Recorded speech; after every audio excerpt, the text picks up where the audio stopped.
Avis vascular centre మన దేశంలోనే the best varicose vein hospital.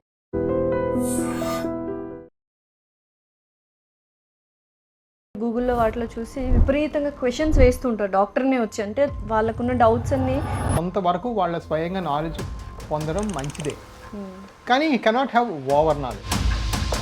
Simply speaking, ఇప్పుడు నేను 30 ఏళ్ళుగా గడించిన ఎక్స్పీరియన్స్ని మీరు ఎన్ని గూగుల్స్ చేసినా, ఎన్ని చాట్ జీపీటీలు చేసినా మీకు తెలియదు. ఇడిమిడి జ్ఞానంతో క్వశ్చన్లు మీకు ఇస్తుంటుంది, ఇడిమిడి జ్ఞానంతో ఆన్సర్లు ఇస్తుంటుంది. ఆ ఆన్సర్లు పట్టుకుంటే ఏమవుతుందంటే నా 20 ఏళ్ళ ఎక్స్పీరియన్స్ని మీరు దానికి జస్టిస్ చేయలేదు. And why we have to choose Avis అంటే ఏం చెప్తారు? నా దగ్గరకు వచ్చే పేషెంట్స్ 90% మంది ఒకళ్ళు ఇంకోళ్ళు చెప్పుకుంటూ వచ్చిన వాళ్ళే. సో నాకు నా రెప్యుటేషన్ అనేది అల్ట్రా మోస్ట్ ఇంపార్టెంట్. మనీ కన్నా నా పేరు, నా పరపతి అనేది మోస్ట్ ఇంపార్టెంట్.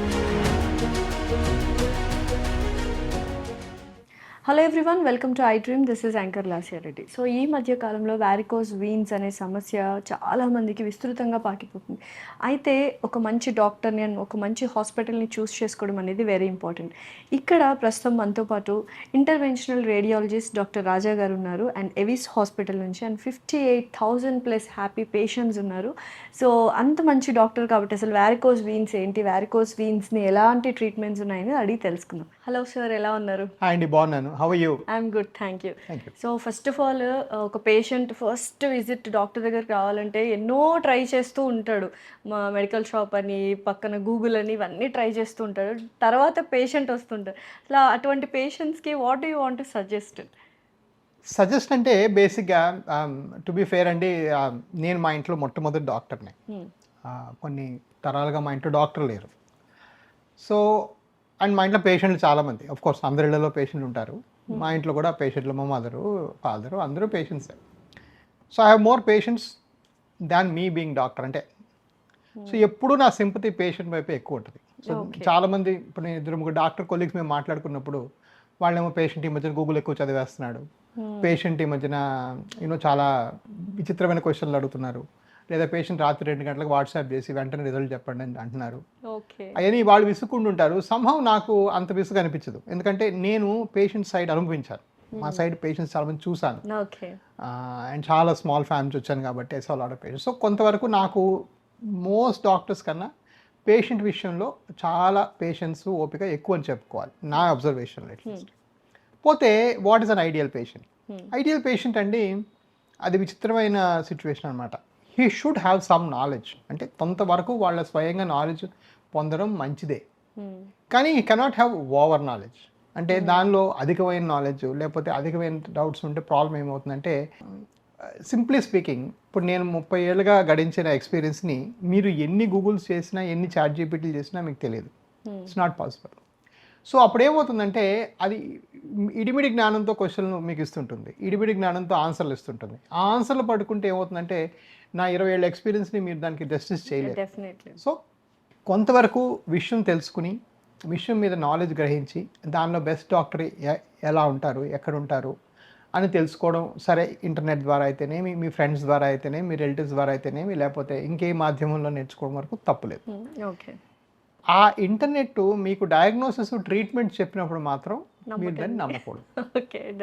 మళ్ళీ పోస్ట్ కన్సల్టేషన్ మేము చెప్పాను నీకు డయాగ్నోసిస్, సపోజ్ లెట్స్ సే మీకు వారికోస్ అల్సర్ అని చెప్పాను, లేదా ఆర్టీరియల్ ప్రాబ్లం అని చెప్పాను, అది మళ్ళీ మీరు చాట్ జీపీటీలో కొట్టి దానిలో ట్రీట్మెంట్ ఏం నేర్చుకోవడం కూడా మంచిదే.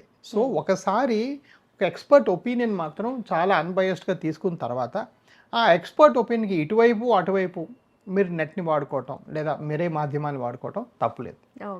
బట్ ఎక్స్పర్ట్ ఒపీనియన్, యూజువల్గా ఎక్స్పర్ట్ ఒకటి ఎవరైనా వచ్చారంటే ఏ కంప్యూటర్, ఏ చాట్ జీపీటీ, ఏ సాఫ్ట్వేరు ఒక ఎక్స్పీరియన్స్ డాక్టర్లో ఉండే 1/10 ఐబాల్ ఎబిలిటీ. అంటే ఐబాల్ అనమాట, నేను కళ్ళతో చూసి ఒక ఐడియా ఫామ్ అయిపోతుంది. మంచి డాక్టర్, ఆ మంచి డాక్టర్ మైండ్లో ఒకటి ఫామ్ అయిపోతుంది. అది మీరు ఏ సిస్టమ్ ఇప్పుడు దాకా రిప్లేస్ చేసేది రాలేదు, రాదు కూడా అని నేను అనుకుంటున్నాను. అయితే మీరు అన్నట్టు గూగుల్లో వాటిలో చూసి విపరీతంగా క్వశ్చన్స్ వేస్తుంటారు డాక్టర్నే వచ్చి, అంటే వాళ్ళకున్న డౌట్స్ అన్ని క్లారిఫై చేసుకోవడానికి అడుగుతుంటారు. అలా అడగడం ఓకేనా? అంటే ఓవర్ క్వశ్చన్స్ చాలా మట్టుకు అది కరెక్టే.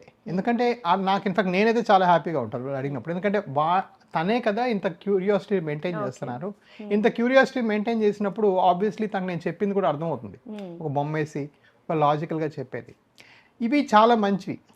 ఇక్కడ ఒకటే విషయం ఒక మెడికలే కాదు, ఓవరాల్గా ఇంటర్నెట్లో ఈరోజు మీరు చూసారంటే చైనాలో ఎవరైతే ఇన్ఫ్లుయెన్సర్ ఉంటారో వాళ్ళు ఆ సబ్జెక్ట్లో పిహెచ్డియో ఎంబీబీఎస్ చేసి వాళ్ళు సర్టిఫికేట్ పెడితేనే వాళ్ళు ఇన్ఫ్లుయెన్సర్ అవ్వచ్చు అని రూల్ పెట్టారు. ఓకే. సో కొంతవరకు మెయిన్ ప్రాబ్లం నేను ఎక్స్పీరియన్స్ చేసేది ఏంటంటే, ఇది రియల్ ఎస్టేట్ అడ్వైస్ అవనివ్వండి, స్టాక్ అడ్వైస్ అవనివ్వండి, మెడికల్ అడ్వైస్ అవనివ్వండి, అన్క్వాలిఫైడ్ పీపుల్ అంటే వాళ్ళకి పర్సనల్గా డిగ్రీ లేని వాళ్ళు చెప్పినప్పుడు మాత్రం మీరు చాలా అప్రమత్తంగా ఉండాలి. ఇన్ఫ్యాక్ట్ నన్ను అడిగితే అది పొరపాటు కూడా నమ్మకూడదు. ఎందుకంటే ఇప్పుడు సోషల్ మీడియాలో ప్రతి ఒక్కరు హెల్త్ గురించి చెప్తున్నారు, న్యూట్రిషన్ గురించి చెప్తున్నారు, అంటే ట్రీట్మెంట్స్ కూడా చెప్పేస్తున్నారు, ఏ ప్రోడక్ట్ యూస్ చేయాలని కూడా చెప్తున్నారు. How dangerous it is that is extremely dangerous అండి. ఇన్ఫ్యాక్ట్ నన్ను అడిగితే మీరు ఇంటర్నెట్లో చూసి ఏ ప్రోడక్ట్ కూడా కొనకూడదు, అంటే ఆఫ్ ద షెల్ఫ్. అది అఫ్ కోర్స్ మీరు ఆ ప్రోడక్ట్ పట్టుకొని ఒక డాక్టర్ దగ్గరికి వెళ్ళి అడ్వైజ్ అడిగి తీసుకోండి, అక్కడ దాకా నేను ఓకే. సో సాయిగా నేను చెప్పేది అవేర్నెస్ వరకు మీరు తెచ్చుకోండి. దీన్ని అవేర్నెస్కి మించి మాత్రం మీ మీద మీరు ప్రయోగాలు చేయకూడదు. ఇది అన్నిటికీ అప్లై అవుతుందండి. మీరు రేపు పొద్దున్న పలానా ఇంటర్నెట్ అడ్వైజర్ ఇన్ఫ్లుయెన్సర్ వచ్చి పలానా స్టాక్స్ కొనమని చెప్పారనుకోండి, obviously he's trying to unload he stock. So దాని ప్రైస్ పెంచడానికి చూస్తున్నాడు ఆయన. సో అక్కడ చాలా స్వలాభాలు ఉంటాయి. అలా స్వలాభం అనేది ఏంటంటే అవన్నిటికి మనం ఇదైపోతాం. సో చాలా జాగ్రత్తగా ఉండాలి. సో ఫర్ ఎగ్జాంపుల్ ఆయన స్టాక్ చెప్పాడు అనుకోండి, ఆ స్టాక్ మీద మీరు ఒక 6 hours రీసెర్చ్ చేయండి, అప్పుడు కొనండి, ట్రిగర్ కొట్టండి. సో తెలుసుకోవడం వరకు అవేర్నెస్ వరకు తప్పలేదు. కానీ చాలాసార్లు వాళ్ళు డీప్గా వెళ్ళిపోయి తెలిసింది తెలియంది సగం మెడికల్ నాలెడ్జ్, సర్జన్నా వీడి సర్జన్నా నాన్ సర్జన్నా ప్రొసీజరా వాడికేం తెలుసండి, చదువులేనివాడు. సో అది చాలా పొరపాటు. సర్జరీ ఎవరు చేయొచ్చు అని మొన్నప్పుడే చూశాను. ఎవరు చేయొచ్చు అంటే గవర్నమెంట్ ఇన్ని రకాల రూల్స్ పెట్టింది, ఈ 1,00,000 రూల్స్, క్లినికల్ అసిస్టెంట్ యాక్ట్ ఉంది, దానిలో 200 పేజీలు ఉంది. ఆ పేజీల కన్నా వీడికేం తెలుస్తుంది. It's not possible. సో అయితే ఇప్పుడు వారికోస్ వీన్స్ అనేది ఇప్పుడు చాలా మందికి ప్రతి ఒక్కరికి ఇంట్లో ఒకరికో ఇద్దరికో కంపల్సరీ ఉంటుంది, ఇర్రెస్పెక్టివ్ ఆఫ్ ఆక్యుపేషన్. అసలు అది ఎప్పుడు డిటెక్ట్ చేయాలి, మనము స్టార్టింగ్ రాగానే ఎలా తెలుస్తుంది మనకు, అని మనం ఎలా అప్రోచ్ అవ్వాలి డాక్టర్ని? సో వారికోస్ వెయిన్స్కి చాలా సిమ్టమ్స్ ఉంటాయి. మీకు ఏంటంటే కాళ్ళు నల్లబట్టడం, కాళ్ళలో పుళ్ళు పట్టడం, కాళ్ళు చిన్న దెబ్బ తగిలితే మానకపోవటం, కాళ్ళలో తరచూ ఇన్ఫెక్షన్స్ రావటం, కొంతమందికి ఉబ్బి సిరల్లా కనిపించడమే, క్లియర్ కనిపిస్తాయి. ఇవేమున్నా కూడా మీరు కొంచెం తొందరగానే వాస్కులర్ డాక్టర్ దగ్గర కానీ ఇంటర్వెన్షనల్ రేడియాలజిస్ట్ దగ్గర కానీ వెళ్ళారంటే మీకు ఈజీగా ఐడెంటిఫై అయిపోతుంది. సింపుల్ థింగ్ ఏంటంటే వాళ్ళు దాన్ని స్కాన్ చేయాలి, వెంటనే స్కాన్ చేస్తే మనం క్లియర్గా ప్రాబ్లం ఐడెంటిఫై చేసుకోవచ్చు. అయితే ఇప్పుడు ఫర్ ఎగ్జాంపుల్ నేనే ఒక పేషెంట్ అండ్ నాకు వారికోస్ వీన్స్ ఉన్నాయి యాక్చువల్గా, బట్ నేను అసలు విజిట్ అవ్వట్లేదు. ఎందుకంటే ఏదో ఎప్పుడో ఒకసారి పెయిన్ వస్తుంది, అంతే, ఎక్కువ నిలబడినప్పుడు పెయిన్ వస్తుంది, తర్వాత రెస్ట్ తీసుకుంటే పోతుంది. సో ఇలాంటి మంది చాలా మంది ఉన్నారు. అది స్టేజ్ వైజ్ ఎంత డేంజరస్ అలా అని మనం ప్రొలాంగ్డ్గా చేసుకుంటే? So for example me case ఉందనుకోండి, లెట్స్ మీరు చెప్పారు కాబట్టి నేను దాని మీద ఫర్దర్గా చెప్తున్నాను. నేను 2 విధాలుగా ఆలోచిస్తాను. సపోజ్ ఈ నొప్పి ఎక్కువ ఉండి కొంచెం నా వర్క్ ఇంటరప్ట్ అయ్యి నేను దీని గురించి వెళ్ళి రెస్ట్ తీసుకోవాల్సి వస్తుంది అనుకోండి, దట్ ఈస్ అ ప్రాబ్లం. లేదు ఈ నొప్పి ప్రాబబ్లీ నేను కాళ్ళు హెవీనెస్ ఏడాదికి ఒకసారి ఫీల్ అవుతాను అంటే అది డిఫరెంట్ ప్రాబ్లం. లేదు నేను ఇయర్కి ఒకసారి మాల్డీవ్స్ హాలిడేకి వెళ్తాను, నేను షార్ట్స్ వేసుకుంటాను, నాకు కొంచెం ఇవన్నీ చూడటానికి ఎబ్బెట్టుగా ఉన్నాయి, అదొక ప్రాబ్లం. సో ఈ బేసిక్గా ఎస్ వారికోస్ వెయిన్స్ వల్ల ప్రాణం పోదు, రైట్? సో ప్రాణాంతకమైంది కాదు for sure, but at the same time each person will have a problem with that. ఆ ప్రాబ్లమ్ని డిగ్రీని క్వాంటిఫై చేసి అది ఉందా ఎక్కువగా లేదా, లేకపోతే అఫ్ కోర్స్ మీరు ఏడుకోసారి నొప్పి వస్తుంది, దాని గురించి మనం ఇప్పుడు పట్టించుకోవాల్సిన అవసరం కూడా లేదు. అలానే రివర్స్లో మీరు అట్లీస్ట్ వీక్ ఒకసారి అబ్బా నా వెళ్ళక ఆటలేదు, ఇవాళ చాలా ఫర్ ఎగ్జాంపుల్ లాంగ్ షూట్ ఉంది, నేను ఎక్కడికో బయటకు వెళ్ళాలి, నిలబడలేకపోతున్నాను, ఎండాకాలం బాగా ట్రబుల్ అవుతుంది అంటే will do something about right. So చాలా మటుకు ఏంటంటే పేషెంట్ సిమ్టమ్స్ బట్టే డెసిషన్ నేను ఎక్కువగా తీసుకుంటాను. సిమ్టమ్స్లో వాళ్ళ వయసు, వాళ్ళు చేసే వృత్తి, అవన్నీ పరిగణలో తీసుకొని ఓ పోలీస్ కానిస్టేబుల్ అనుకోండి, ఆయన మీరు ఇంటికి వెళ్ళి రోజు సాయంకాలం 3 గంటలకు వెళ్ళి పడుకోయాయంటే వాళ్ళకి ఎన్ని డ్యూటీలు ఉంటాయి, ఎన్నిసార్లు నిలబడాల్సి వస్తుంది, ఎవరో వాళ్ళ విఐపీ వస్తే ఎన్నిసార్లు నిలబడాల్సి వస్తుంది, అవన్నీ ఆయన కుదరవు. లేదా ఒక వర్తకుడు ఉంటాడు, లేదా ట్రీట్మెంట్ చేస్తేనే బెటర్, ఒక హెయిర్ డ్రెస్సర్ ఉంటాడు, ఆయన నిలబడి హెయిర్ కటింగే చేసుకోవాలి, ఆయనకు ఉన్న ఉద్యోగం ఒకటే, ఆయనకి వేరే ఉద్యోగం చెప్పిన ఆయన చేయరుగా. సో దాన్ని డెఫినెట్గా చేస్తే బెటర్ నా ఉద్దేశం. సో ఇవన్నీ కొంతవరకు చేసుకోవాలి. అఫ్ కోర్స్ స్టేజెస్ కూడా ఉంటాయి. అడ్వాన్స్ స్టేజ్లో ఏంటంటే కాళ్ళు నల్లగా అవటం, కాళ్ళు కలర్ మారటం, వెయిన్స్ బాగా ఉబ్బి కనిపించడం, ఇవన్నీ జరిగినప్పుడు కూడా మనం చేసుకుంటే. అసలు ఈ క్వశ్చన్ అడగకూడదు, బట్ ఏ స్టేజ్ వరకు ప్రమాదకరం కాదు, డాక్టర్ని విజిట్ చేయకపోయినా పర్లేదు అని అంటే కొంతమంది అనుకుంటూ ఉంటారు అలాగే. సో నేను కొంచెం దానికి ఒక రివర్స్ యాంగిల్ ఇస్తాను. ఫర్ ఎగ్జాంపుల్ మాలాంటి సంస్థ ఉంది అనుకోండి, మీకు 249 రూపీస్ కన్సల్టేషన్, అందులో మీకు స్కాన్ కూడా అయిపోతుంది. హ్యాపీ. సో మీరేంటంటే అర్లీ స్టేజ్లో వచ్చినా కూడా ఏమని చెప్తాం, స్కాన్ చేస్తాం, చూస్తాం, మీకేం అక్కర్లేదండి, కొన్నాళ్ళు సాక్స్లు వేసుకోండి, కొంత వెయిట్ తగ్గండి, కొంత లైఫ్ స్టైల్ మాడిఫికేషన్ చేసుకోండి అని చెప్పి మీకు పంపిస్తాం. అప్పుడు రివర్స్ బ్యాక్ అవుతాయా సార్? రివర్స్ బ్యాక్ అవ్వగానే ప్రోగ్రెస్లో అవుతుంది, మరి వెనక్కి జీరోకి వెళ్ళిపోదు, కానీ ఫ్యూచర్ ప్రోగ్రెస్ అనేది తగ్గుతుంది లైఫ్ స్టైల్ మోడిఫికేషన్ వల్ల. సో ఇప్పుడు మా సంస్థ ఉంది అనుకోండి, మేము 90% మందికి లైఫ్ స్టైల్ మోడిఫికేషన్ చెప్తాం. ఎందుకంటే మేము ఎప్పటి నుంచో వెరికోస్ పెట్టుకున్నాం, మా ఫీజులు ఎప్పుడు కొంచెం లోగానే ఉంటాయి కాబట్టి అంటే చాలా మంది చిన్న డౌట్ ఉన్నా కూడా వస్తారు. అది నా ఉద్దేశంలో కరెక్ట్. ఎందుకంటే మీరు అవేర్నెస్ వచ్చేస్తుంది, ప్రాబ్లం తెలుసుకుంటున్నారు, ఒకవేళ ఇది పెరిగితే ఎలా ఉంటుందో కూడా మీకు చెప్తాము. అలాంటప్పుడు మీ ట్రీట్మెంట్ స్కీమ్లోకి రావచ్చు. సో సగటుగా చూసుకుంటే 17 to 30% of people will go to next stage in 1 year. అంటే ఈ స్టేజ్ నుంచి నెక్స్ట్ స్టేజ్కి ప్రోగ్రెస్ అనేది 30% మందిలో అవుతుంది. అంటే 60-70% అలాగే ఉండిపోతుంది కూడా పెరగకుండా. అది కూడా తప్పలేదు, మంచిదే, మనకు కావాల్సింది. సో కొంతవరకు ఏంటంటే దాని ప్రోగ్రెస్, దాని బేస్ లైన్ ఎస్టాబ్లిష్ చేసుకోవడం చాలా అవసరం. సో నన్ను అడిగితే ఏ స్టేజ్లో రండి, మీకు హార్డ్లీ 250 రూపీస్ ఖర్చు అవుతుంది. మాకు బ్రాంచీలు ఆల్మోస్ట్ ఆల్ ఓవర్ ఆంధ్రప్రదేశ్ ఉన్నాయి. సో అది చేసుకుంటే మీకు క్లియర్ తెలిసిపోతుంది. అఫ్ కోర్స్ మీరు నిజంగా స్టేజ్ గురించి మాట్లాడితే కలర్ మారినప్పుడు, లేకపోతే వెయిన్స్ బాగా వాచినప్పుడు, కాళ్ళు నొప్పులు మొదలైనప్పుడు, కాళ్ళు వాపులు ఉన్నప్పుడు, ఇలాంటి స్టేజెస్ ఉంటే మీరు వెంటనే రావాలి, వచ్చి సంప్రదించాలి. లేని పక్షంలో మీకు వెయిన్స్ కనబడి కొంత డౌట్ ఉన్నా, కాళ్ళు పెయిన్స్, అన్ఎక్స్ప్లెయిన్ లెగ్ పెయిన్స్ ఉన్నా, ఒకటి గుర్తుపెట్టుకోండి, ఈ వయసు ఎంత ఎక్కువ ఉన్నా కూడా, ఎంత అడ్వాన్స్ స్టేజ్ ఉన్నా కూడా కాళ్ళు నొప్పులు రావడం సహజం కాదు. చాలా మంది వయసు వల్ల నొప్పులు, అది యాక్చువల్గా రాంగ్. అన్ని 30+కే కాళ్ళ నొప్పులు అని రీల్స్ కూడా వస్తాయి, మోకాళ్ళ నొప్పులు ఇగ్నోర్ చేస్తున్నారు చాలా మంది. ఏదో విటమిన్ డెఫిషియన్సీస్ చెక్ చేసుకోవాలి, మరీ ఇతర కారణాలు చెక్ చేసుకోవాలి, అదేవిధంగా వాస్కులర్ ప్రాబ్లమ్స్ ఉన్నాయో చెక్ చేసుకోవాలి. సో డెఫినెట్గా leg pain is not normal, in fact it is screaming for help, it wants help అనమాట. సో దానికి హెల్ప్ చేసుకోవాలి.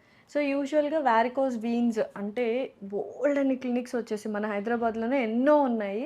And why we have to choose Avis అంటే ఏం చెప్తారు? అంటే అలా ఏం లేదు, actually you can choose any one to be fair. నన్ను అడిగితే ఏదో క్లినిక్ చూసుకోవడం కన్నా బెటర్. నేను ఈ వారికోస్ అవేర్నెస్ మీద 10 ఏళ్ళుగా యుద్ధం పోరాడాను. So I don't mind you going anywhere actually. Look, మేమేం చేసామంటే ఈ వాస్కులర్ ఫీల్డ్లో కాస్త కొంచెం అగ్రగామిగా నిలిచాం. ఈ వారికోస్ వెయిన్స్ ని నమ్ముకొని ఒక హాస్పిటల్ పెట్టాం కాబట్టి దానిలోనే సో దానివల్ల ఎక్విప్మెంట్, ఇన్స్ట్రుమెంటేషన్ అన్ని టాప్ నాచ్ ఉంటాయి మా దగ్గర, బెస్ట్ క్వాలిటీ ఉంటాయి. పోతే అనుభవం, నన్నే నా దగ్గరే మీరు 10 ఏళ్ళ క్రితం చేసుకోవడానికి ఇప్పుడు చేసుకోవడానికి చాలా డిఫరెన్స్ ఉంది. నా చేతి మూమెంట్లతోనే తేడా. సో ఇంకోటి అంటే ఈ ఆపరేటివ్ ఫీల్డ్స్ అంటే ప్రొసీజర్ చేసే డాక్టర్స్ 10 చేసినోడు కన్నా 100 చేసినోడు బెటర్, 100 చేసినోడు కన్నా 1000 చేసినోడు బెటర్, 1000 చేసినోడు కన్నా 10,000 చేసినోడు better. It's as simple as that. You may know how to swim, but you should actually swim. అది అప్పుడు ఈదినప్పుడే తెలుస్తుంది ఎంత కరెంట్ ఉందో. So I think that something, అది ఇన్అడ్వర్టెంట్గా మేము అనుకోకుండా మాకు ఆబ్వియస్లీ బ్లెస్ అయ్యాము. అండ్ మోస్ట్ ఇంపార్టెంట్గా ఏంటంటే ఈ వారికోస్ వెయిన్స్లో నా బ్యాక్గ్రౌండ్ ఇంటర్వెన్షనల్ రేడియాలజీ అండి. సో నేను రేడియాలజీ చేసి ఇంటర్వెన్షనల్ రేడియాలజీలో ఫెలోషిప్ చేసి యూఎస్లో చేస్తాం. సో దీనివల్ల మీకుండే మేజర్ అడ్వాంటేజ్ ఏంటంటే ఈ డయాగ్నోసిస్కి చేసే స్కానింగ్ అంతా కూడా చాలా డీప్ నాలెడ్జ్ ఉంటుంది నాకు.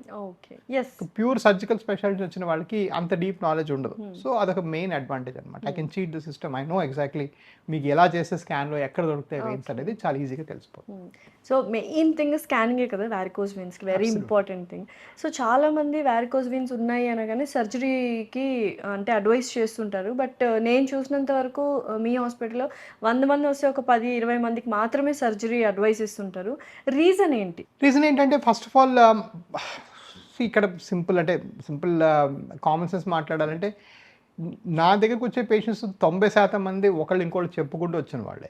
సో నాకు నా రెప్యుటేషన్ అనేది అల్ట్రా మోస్ట్ ఇంపార్టెంట్. మనీ కన్నా నా పేరు, నా పరపతి అనేది మోస్ట్ ఇంపార్టెంట్. సో ఎవరో ఒకరికి అవసరం లేని వాళ్ళకి ఇంకో 5 నిమిషాలు స్పెండ్ చేసి మీకు పలానా రీజన్కి ఇది అవసరం లేదు, వద్దు అని చెప్పి పంపితే వాళ్ళు ఇంకా 10 మందికి చెప్తారు. ఎందుకంటే వాళ్ళకి ఐడియా వచ్చిందనమాట, ఇతను చాలా స్ట్రైట్ ఫార్వర్డ్ పర్సన్, ఇతను ఉన్నది అవసరం ఉన్న వాళ్ళకే చెప్తాడు, లేని వాళ్ళకి అవసరం లేదని చెప్తాడు. సో అది నాకు పెద్ద నా పర్సనల్ అంటే బకెట్ లిస్ట్లో చాలా ఇంపార్టెంట్ థింగ్ అనమాట. Everybody should say good things about. So అదొకటి. రెండోది నిజం కూడా అవసరం లేదు, ఎందుకంటే వాళ్ళకి అంత ముదరలేదు కాబట్టి, రైట్. సో మనం యాక్చువల్లీ చేయాల్సిన అవసరమే చేయాలి. ఇప్పుడు కూడా మీరు చూసారంటే మన సుప్రీంకోర్టులో కూడా ఎవరో జడ్జి గారు కామెంట్ చేశారు, అనవసరం ప్రొసీజర్ ఎక్కువ చేస్తున్నారు, మెడికల్ వాళ్ళు చాలా జాగ్రత్తగా ఉండాలి, మనం పేషెంట్స్ నమ్ముకొని వస్తారు. సో పేషెంట్స్ అంటే మమ్మల్ని చాలా డీప్గా నమ్మి వస్తారు. సో ఆ వచ్చిన వాళ్ళకి ఏంటంటే మేము కూడా ఏంటంటే న్యాయం చేయటం అది correct. So what is correct చేయటం అనేదే మన బాధ్యత. సో అది కంపల్ చేస్తాం. సో యూజువల్గా వారికోస్ వెయిన్స్కి నాన్ ఇన్వేజివ్ ప్రొసీజర్స్ ఉంటాయి, ఇన్వేజివ్ ప్రొసీజర్స్ ఉంటాయి. It's all depends upon the అంటే ఎక్విప్మెంట్ ఎంత హయ్యర్ అడ్వాన్స్డ్ ఉంటే బెటర్ అంటారా, లేకపోతే నార్మల్గా కూడా depends upon the doctor in the clinic? Doctor, clinic and equipment అండి. ఎక్విప్మెంట్ బెస్ట్ క్వాలిటీ ఉండకపోతే మీకు అవుతుంది. ఎస్పెషల్లీ ఫర్ వారికోస్ వెయిన్స్ మీకు బెస్ట్ ఆఫ్ ద క్వాలిటీ ఉండాలి. సో మేము అవే చేస్తాము. సో మేము యూఎస్ ఉన్నప్పుడు we use to call it non invasive. ఇప్పుడు ఈ వారికోస్ వెయిన్స్కి నీడిలే పెడతాం కాబట్టి ఇది non invasive, because invasion involve cutting, stitching. ఇండియాలో ఏంటంటే కొంతమంది నీడిల్ని కూడా ఇన్వేషన్ గా భావిస్తారు. సో మేము ఎగ్జాక్ట్ డిఫరెన్స్ తెలియదు చాలా మందికి. సో మేమేంటే మినిమల్ ఇన్వేసివ్ అంటాం, అంటే చాలా తక్కువ ఇన్వేషన్ తో చేస్తాం అనేది. నాన్ ఇన్వేసివ్ పదం వరల్డ్ అంతా వాడతారు కానీ ఇండియాలో కొంతమంది ఇష్టపెట్టుకోరు. సో ఐ మీన్ లుక్, మేమంతా కూడా నీడిల్ ద్వారా చేస్తాం. ఎక్కడ కూడా కట్ చేయడం, కుట్లేయడం చేయము. In fact my licence is only for needle based procedures. So వాటిలోంచి మేము ఒక వైర్ పంపించి లోపల వెయిన్స్ కరిగించడం కానీ, ట్రీట్మెంట్ చేయడం కానీ ఇవన్నీ చేస్తాం. సో ఇది చేస్తే బాగానే ఇంప్రూవ్మెంట్ సో వస్తుంది. వన్స్ ప్రొసీజర్ అయిపోయిన తర్వాత మళ్ళీ రివర్ట్ బ్యాక్ అయ్యే ఛాన్సెస్ ఉన్నాయి? ఇట్స్ కంప్లీట్గా మీరు రిమూవ్ చేస్తున్నారు వారికోస్ వెయిన్స్ని? సో మేము ఆ రోజు సెట్టింగ్లో అంతా రిమూవ్ చేస్తాం. ఓకే. పాయింట్ ఏంటంటే మళ్ళీ వెనక్కి వచ్చే అవకాశం 2 to 3% అందరికీ ఉంది. ఓకే. సో అది జెనెటిక్ రీజన్స్ వల్ల అవ్వచ్చు, కొంతమంది ఒబీస్కుంటారు, ఒబిసిటీ వల్ల అవ్వచ్చు. ఓకే. ఇవన్నీ కూడాను వారికోస్ వెయిన్స్కి కారణాలే. సో బట్ ఏంటంటే మేము పేషెంట్స్కి ఎప్పుడు కూడా, అంటే ఇప్పుడే కాదు, ఈ షోలోనే కాదు, ఇప్పుడు ఒక వెయ్యికి మించి షోలో కూడా 100% గ్యారెంటీ ఉండే ప్రొసీజర్ ఇది కాదు. ఇన్ఫాక్ట్ 100% గ్యారెంటీ ఉండే ప్రొసీజర్ లేదు ప్రపంచంలో. వెయిన్స్కి అసలు లేనే వారికోస్ కాదు, మీకు హార్ట్లో కూడా ఏది లేదు. 100% గ్యారెంటీ ఉంటే డాక్టర్లు 1000 ఏళ్ళు బతికేవాళ్ళు. రైట్. సో 100% గ్యారెంటీ పదమే లేదు. రైట్. సో అది సిస్టంలో బిల్ట్ ఇన్ ఉంది. బట్ అఫ్ కోర్స్ మేమంటే చాలా క్లియర్గా మీకు ఇంత పర్సెంట్ సక్సెస్ ఇదని చెప్పారు. Okay. So post op care తీసుకోకపోయినా కూడా రివర్ట్ బ్యాక్, అంటే నెగ్లిజెన్స్ ఆఫ్ ద పేషెంట్ వల్ల కూడా మనకు వారికోస్ వెయిన్స్ రివర్ట్ బ్యాక్ వచ్చే ఛాన్సెస్ ఉన్నాయా? ఉంటాయండి. మీరు వెయిట్ లాస్ చాలా ఇంపార్టెంట్, బరువు తగ్గడం చాలా ఇంపార్టెంట్. బరువు తగ్గకపోతే వాళ్ళు డెఫినెట్గా వారికోస్ వచ్చే అవకాశం ఉంటుంది. అదేవిధంగా బేసిక్గా కొంత వాళ్ళకి ఈ కాళ్ళకి ఆయింట్మెంట్స్, క్రీమ్స్ అవన్నీ ఎక్కువ రాస్తే వారికోస్ వెయిన్స్ మళ్ళీ రావు, కానీ ఆ కాళ్ళ చర్మం బాగా పాడవుతుంది అనమాట. ఇది ఎల్డిఎస్ అనేది బాగా ఎక్కువ అయిపోతుంది, అల్సర్స్ ఇంకా పెరుగుతాయి. సో చాలా మంది కొబ్బరి నూనె అవన్నీ రాసుకొని వస్తారు, దానివల్ల ఇంకా డ్యామేజ్ పెరిగే అవకాశం. సో కొబ్బరి నూనె ఇవన్నీ కూడా పోస్ట్ ఆప్ లో కొన్నాళ్ళ వరకు 2-3 months వరకు రాయకపోవడం చాలా ఇంపార్టెంట్. సో కొన్ని ఇన్స్ట్రక్షన్స్ ఉంటాయి ఇట్లాంటివన్నీ, వెయిట్ తగ్గటం, ఎక్సర్సైజ్ చేయటం, ఇవన్నీ కూడా. సో యూజువల్గా వారికోస్ వీన్స్ అనగానే పెయిన్ స్టార్ట్ అయిపోతూ ఉంటుంది చాలా మందికి, అప్పుడు మసాజ్ చేస్తూ ఉంటారు, లైక్ కాళ్ళు నొక్కడము, స్ట్రెస్ రిలీవ్ కోసం. అసలు చేయొచ్చా? కొంతవరకు మసాజెస్ హెల్ప్ చేస్తాయి. అలానే కొంతమంది కాలు ఎత్తి పెట్టుకుంటారు. కొంతమంది ఒక యోగాసనం ఉంది, విపరీత కరణి అని, అంటే మనం వాల్ దగ్గర నిలబెట్టి కాలు ఏమో 90 degrees పెట్టుకోవటం. ఇవన్నీ కొంతవరకు హెల్ప్ అవుతాయి, but they don't solve the problem. ఏంటంటే ఆ పూట కొంత రిలీఫ్ ఇస్తాయి కాళ్ళలో, నో డౌట్, అవన్నీ చేయటం తప్పు కాదు. బట్ లోపల రక్త సరఫరా లోపం ఏదైతే లోపిస్తుందో అది దీనివల్ల కరెక్ట్ అవుతుంది మీకు. సో డెఫినెట్గా వాటికి ట్రీట్మెంట్ చేయాలి. Okay, thank you so much. Thank you.